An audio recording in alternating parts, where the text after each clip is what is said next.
The story of Athens, it's usually one we tell about democracy, philosophy, law, triumphs, right? That's the common narrative, absolutely. But today, we're diving deep into something very different. A brief, truly horrifying moment in 404 BCE, where all of that just collapsed.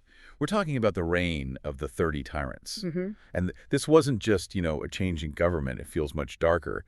It was the deliberate abolition of law itself. That's exactly it. It transformed Athens, this sophisticated city, into, well, a terror state run by a completely raw, unaccountable power. A total failure of everything it supposedly stood for. And that's the trauma we really need to unpack. We're looking at what happens when a society, already shattered by defeat in a massive war, the Peloponnesian War, is then subjected to this oligarchic regime, basically installed by the victors, by Sparta. So our mission here is to trace that whole traumatic process, from the military collapse right through to the city basically dissolving internally. We need to look at how key figures acted, how the democratic justice system was systematically dismantled, and the lasting impact of power completely freed from legal constraints. Okay, so let's start with that collapse. Athens didn't just limp away from the Peloponnesian War. It was utterly broken. Where do we pinpoint the start of the end? Most historians seem to look back further than 404, right?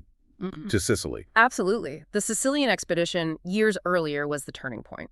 Losing that massive force, so many ships, so many soldiers, the best of their youth, really, and huge amounts of money, it just changed the strategic landscape completely. It's like a signal flare went up. It really was a signal to everyone. Athens' enemies, even neutral states, and crucially, Athens' own subjects within the empire, they all saw it. They realized Athenian power wasn't invincible. It could be broken. And this forced Sparta's hand, made them change their whole approach. Exactly. Sparta had always been primarily a land power. Suddenly, they were forced into a serious, sustained naval strategy to actually challenge Athens at sea. And to do that, they needed money. Lots of it. Which they didn't really have internally for that kind of spending. Not on that scale. So they had to look elsewhere. And that meant making an alliance with, of all people, Persia. That alliance always strikes me as so counterintuitive. Sparta, the supposed defender of Greek freedom, partnering with the great king. It was pure realpolitik, pure pragmatism driven by absolute necessity. First, they allied with Tissaphernes, the satrap down in Sardis, and later, more effectively, with Cyrus the Younger. And what was in it for Persia? Oh, their goal was simple. Get back the Greek cities along the coast of Asia Minor, cities Athens had controlled for decades through the Delian League. Persia saw a chance. They could fund Sparta, let the two main Greek powers bleed each other dry, and then swoop in. So Persian gold paid for the Spartan fleet that delivered the final blow. That's essentially it. That foreign funding was critical for the final stages of the war. And the architect of that final stage was Lysander. His strategy seems particularly brutal, focusing on starvation. Lysander was ruthlessly efficient. After he wiped out the Athenian fleet at Aegospotami, a devastating blow, he didn't even need to launch a full-scale assault on the city walls immediately. He just choked them off. He implemented a total blockade of the Piraeus Athens port. Nothing got in or out. But the really insidious part of his strategy was how he deliberately increased the pressure inside the city. How did he do that? The sources are quite clear. He rounded up all the Athenian clerics. Okay, remind us who the clerics were. These were Athenian citizens who had been settled on land, confiscated from subject allies across the Aegean Islands. They were essentially colonists living off the empire. Right. Lysander forced them all back to Athens, thousands of them. So he's cramming people who were used to living off imperial resources into a city that's already under siege and cut off from all supplies. Precisely. He intentionally swelled the population inside the walls with people who had no independent means of support within Athens itself. Every returning cleric was another mouth to feed, another source of panic, another voice demanding surrender. Just dialing up the desperation. It maximized the internal political pressure. He knew famine and demographic strain would break the city's will faster than any siege weapon could break its walls. And the result was, well, complete humiliation when it came to negotiating surrender. Yeah. Athens tried to offer terms, didn't they? They did. Initially, they proposed terms that were already devastating from their perspective. Give up the entire empire, basically become a subordinate ally of Sparta, keep their walls, but lose everything else. And Sparta said no. The Spartan ephors, meeting at a place called Silesia, rejected it flat out. Lysander had already intimated the non-negotiable condition, the demolition of the long walls. The walls connecting Athens to the Piraeus? Yes, for a length of 10 stades. It was purely symbolic destruction, a visible sign that Athens could never again project power independently. It was meant to be final, irreversible. But even facing starvation and these harsh terms, there was still political resistance inside Athens. Oh, yes. The internal politics were still incredibly toxic. Yeah. You had this figure, the demagogue Cleophon. He comes up a lot in this period. He does. The sources paint him as someone who had blocked potentially more honorable peace terms earlier in the war. And now, faced with utter disaster, he did it again. He pushed through what our sources call an absurd decree, forbidding anyone from even proposing that they accept Lysander's terms about the walls. Just pure political posturing, even as people were starving. It seems so. Obstinacy at the cost of survival. It bought the city nothing but more time for the famine to bite deeper. Which must have eventually backfired on him. Inevitably. As the famine became unbearable, the mood shifted dramatically against Cleophon. He was eventually arrested, tried, and executed. On what charge? For opposing peace. Not directly. They used a more politically convenient charge, evading military service. A bit flimsy, probably, but it served its purpose. His removal cleared the last major political obstacle to accepting whatever terms were offered. Which brings us to Theramenes, another really complex figure in all this. Hugely controversial. Was he a pragmatist trying to salvage something? Or an opportunist playing his own game? The sources are divided, but the narrative suggests his famous mission to Lysander wasn't about heroic negotiation. What was it about then? Well, Theramenes volunteered to go see Lysander, ostensibly to try and get better terms. But his real goal, according to Xenophon at least, was strategic delay. He wanted to gain time and let the people come to their senses. Gain time. What did that achieve? He stayed with Lysander for 3 months. 3 crucial months while the blockade continued, while the starvation got worse and worse. So he let the situation deteriorate even further. That seems to have been the calculation. It was a massive gamble. By the time he finally returned to Athens, the city was past the point of arguing. People were literally dying in the streets. They were ready to accept any terms just to make the suffering stop. So his delay effectively killed any remaining internal resistance to whatever Sparta or Lysander wanted to impose. That seems to be the implication. It ensured total submission, paving the way for the oligarchy Lysander clearly intended to install. And the final decision wasn't even made solely by Sparta, was it? There was this meeting of allies. That's right.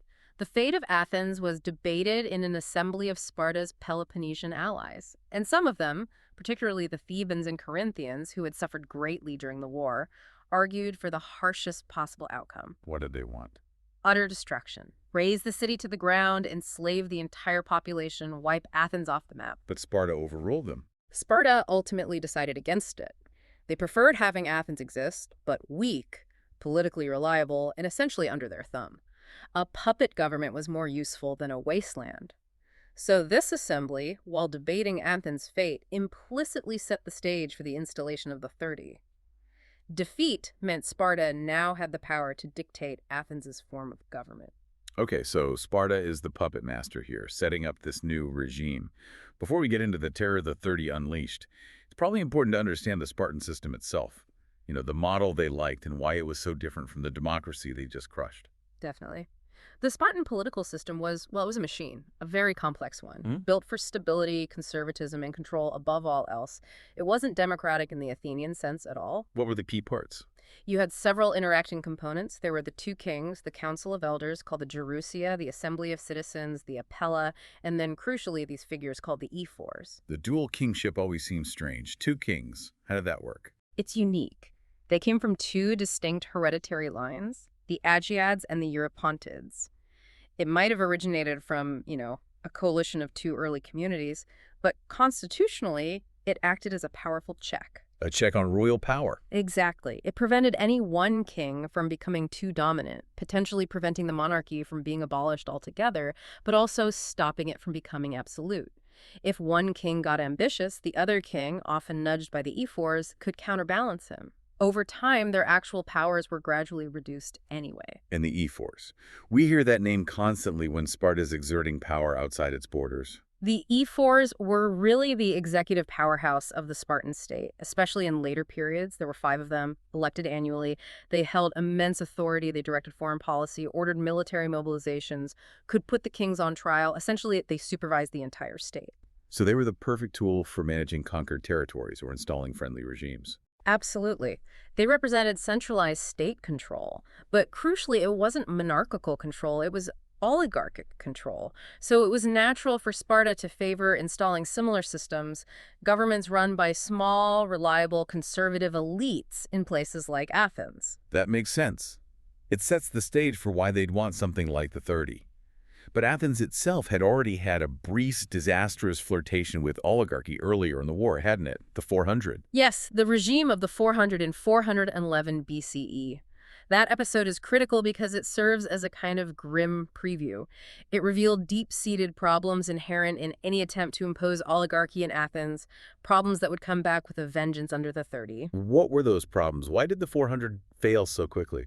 Well, the 400 were initially set up, supposedly, as a temporary measure. They were meant to be a step towards a more moderate, qualified democracy, the regime of the 5,000, which was the ideal favored by people like Theramenes. But it didn't work out that way. Not at all. And this is where we really need to bring in Thucydides. He observed something incredibly insightful about the psychology of oligarchs. What did he notice? He wrote that basically, the instant an oligarchy is established, the promoters of it disdain mere equality. And everybody thinks that he ought to be far above everybody else. Wow. So the very act of setting it up plants the seeds of its own destruction, an immediate internal power struggle. Pretty much. Thucydides saw it as inevitable. These oligarchs, they see themselves as inherently superior, usually based on wealth or birth. Once they get power, their main focus shifts from governing the state to proving they're better than the other oligarchs. It just descends into ego, rivalry, suspicion. Constant infighting. Yes. He contrasted this sharply with democracy. How so? He argued that in a democracy, if someone fails to get elected or chosen for something, they're less disappointed because he has not been competing with his equals. There's a sense of civic equality, even in competition. Sortition, elections, they mitigate the personal sting of failure. Whereas in an oligarchy, it's all about personal superiority. The competition is inherently zero-sum and personal, which leads directly to factions and splits within the ruling group itself. and we saw that split clearly with the 400, right? The extremists versus the moderates. Absolutely. You had the hardline oligarchs, figures like Antiphon and Phrynichus, who wanted a very narrow, potentially permanent oligarchy. And then you had the more moderate reformers, like Theramenes, pushing for that broader 5,000 model, a system based on property qualification, but still much wider than the hardcore oligarchs wanted. A compromise that might have actually worked. Possibly, it might have had broader support, but the crucial fatal move by the extremists, like Antiphon, was that when they felt challenged by the moderates, they didn't look for internal compromise. They looked outwards. They looked to the enemy. Just Sparta. Exactly. They were willing to negotiate with Sparta, potentially even surrender the city to them, just to maintain their own faction's grip on power against their fellow oligarchs. And that pattern, the most extreme faction, willing to rely on foreign military backing to impose their will on their own city, that's exactly what we see again with the 30 Tyrants. Precisely. They were installed by Sparta. They were led by the most ruthless figures, like Critias, and their power rested entirely on Spartan force, not on any internal legitimacy or consensus. This reliance on external power is the defining symptom of why Athenian oligarchy was so unstable and ultimately so violent. It just ran completely counter to the city's ingrained, if imperfect, democratic ethos. So that internal fragility, that reliance on Sparta, brings us right to the absolute core of the trauma of 404 BCE, the deliberate destruction of the legal system. Law wasn't just procedure in Athens, it was everything. It truly was the philosophical bedrock of their democracy. The courts, the dicasteria, they weren't just buildings. Athenians saw them as the bastion of their democracy. A symbol of the people's power. Exactly, and the law itself was conceived, ideally, as this general principle, equal and similar for all. Demosthenes later boasts that under the law, rich and poor face the same penalties.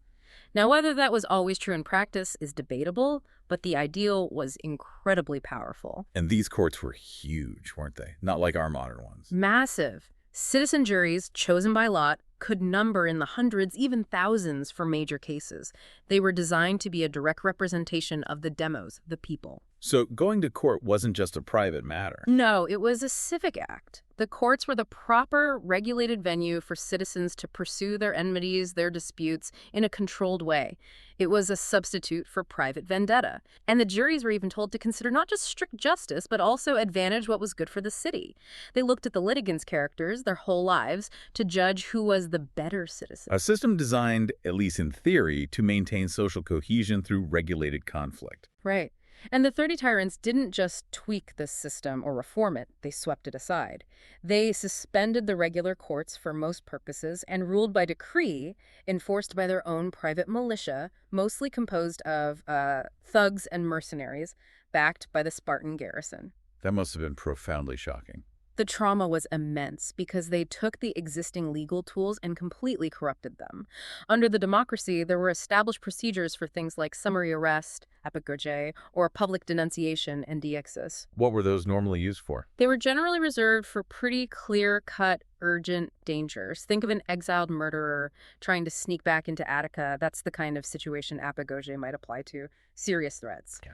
The 30 grabbed these procedures, designed for specific dangers, and turned them into weapons against anyone they disliked or whose property they wanted. So how did they weaponize something like denunciation and deixis? It became their primary tool. They didn't need lengthy trials or evidence in the traditional sense. They just needed someone to publicly denounce a target. We have this chilling specific example from our sources. An informer named Agoratus. What did he do? His whole business was denouncing known Democrats or wealthy citizens suspected of Democratic sympathies. Once denounced, they were often summarily arrested by the 30's goons and executed without any real legal process. The sources explicitly call Agoratus's informing activities the beginning of the whole evil business of the terror. He was clearly a partisan of the oligarchs. So the state essentially sanctioned, even encouraged people to inform on their neighbors for political or personal gain. Yes, it created an atmosphere of pervasive fear and suspicion.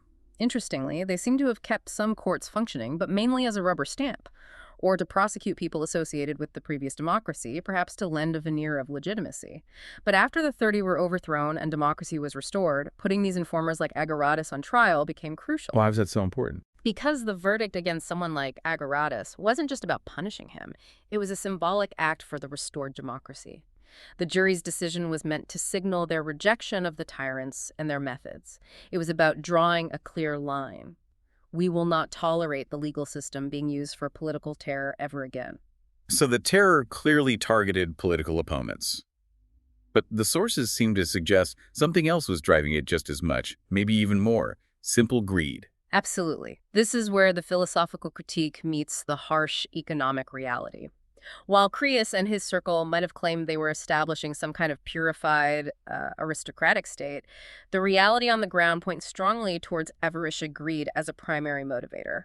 Aristotle's observation comes to mind here. It fits perfectly. Aristotle famously said, "All men, or most men, wish what is noble but choose what is profitable." And the 30 definitely chose the profitable. Overwhelmingly, especially Critias, they systematically targeted wealthy individuals. First, they went after the medics, the resident foreigners. Why them first? Politically easier. Confiscating property from non-citizens stirred up less immediate opposition among the Athenian citizen body. It allowed the 30 to fill their own coffers and, crucially, pay the Spartan garrison that was propping them up. But they didn't stop there? No. Once they had squeezed the medics, they inevitably turned on wealthy Athenian citizens. Anyone perceived as a potential opponent, or simply anyone with assets worth seizing, became a target. Denunciation, execution, confiscation, it became a cycle. It sounds utterly lawless. Cicero had a striking comment on this, didn't he? Comparing them unfavorably even to criminals. He did. It's a profound point about the baseline requirements for any group functioning, even illicit ones. Cicero observed that even a gang of robbers needs some internal modicum of justice. If one thief steals the loot from another member of the gang, they break the basic trust needed for the gang to operate. Right, there are rules, even among thieves. Exactly. But the 30, Cicero implies, sank even below that level. They operated without any predictable rules, even among potential supporters, driven purely by individual greed and suspicion. Their avaritia, their insatiable avidity for wealth and power, fueled the killings and the seizures. The moment they decided that what was profitable for them was more important than any concept of justice or honor, the city descended into pure state-sponsored crime. Let's focus on the main figure behind this terror, Critias. His story is just fascinating and deeply tragic in a way. Here's a man who is brilliant, an intellectual, even an associate of Socrates. Yes, the connection to Socrates is crucial for understanding the moral dimension of this whole disaster. Critias and also Alcibiades, another brilliant but notoriously unstable figure, both spent time with Socrates. And what does Xenophon, who knew them all, say about that association? Xenophon claims that when Critias and Alcibiades were actually associating with Socrates, they seemed to become moderate.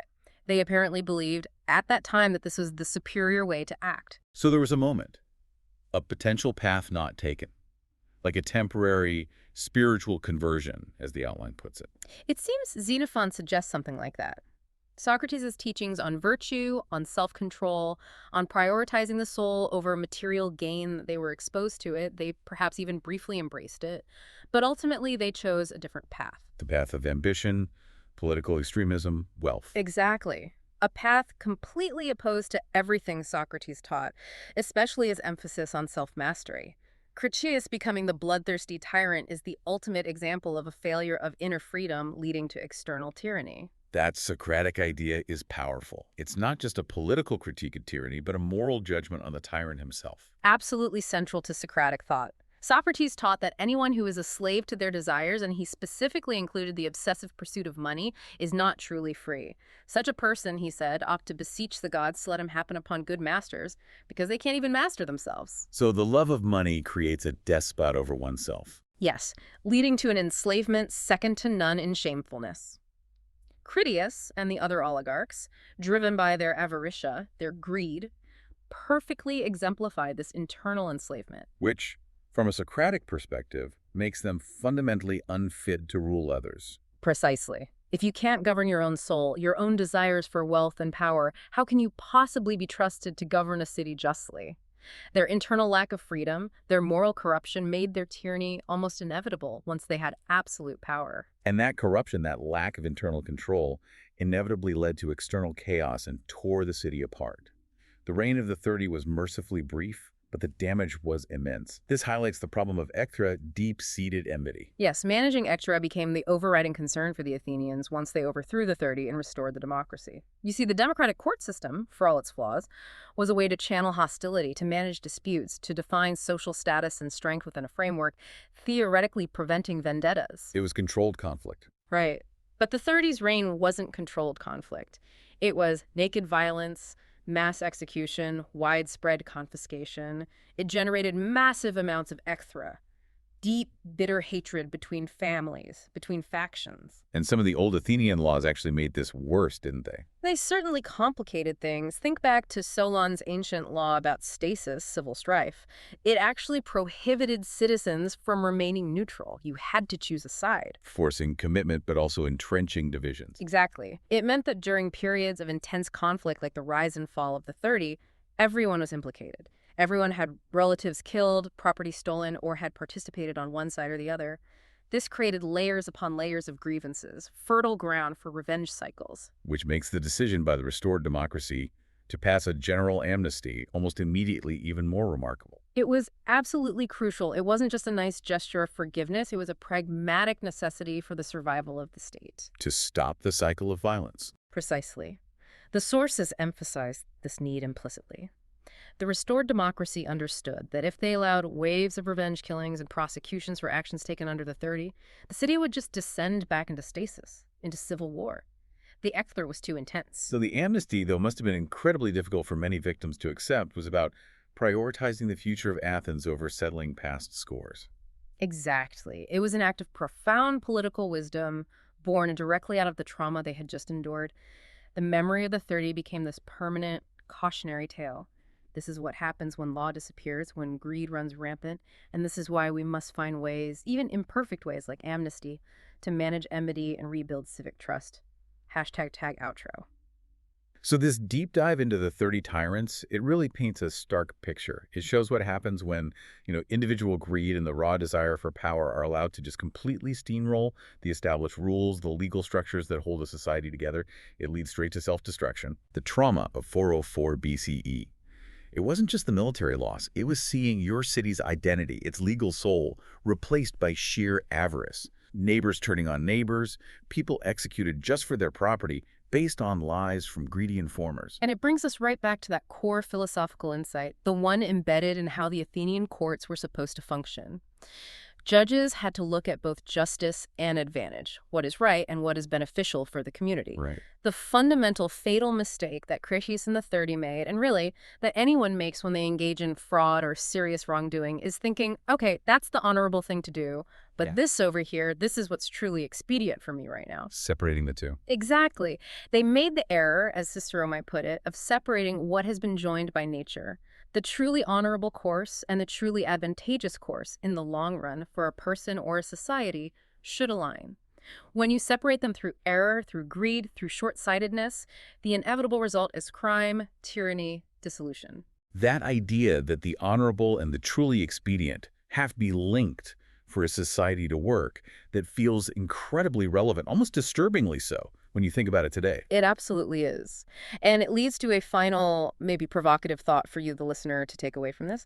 If the catastrophe of the 30 was ultimately rooted, as Socrates might argue, in the internal moral failure of its leaders, their enslavement to wealth, to ambition, then how much does the health of any political system, ancient or modern, depend not just on its laws or constitution, but on the actual personal moral integrity, or the lack of it, of the powerful individuals running that system? Can a system, no matter how well designed on paper, truly survive leaders who are, in that Socratic sense, fundamentally enslaved by their own desires? That's the lingering question the 30 Tyrants force us to confront.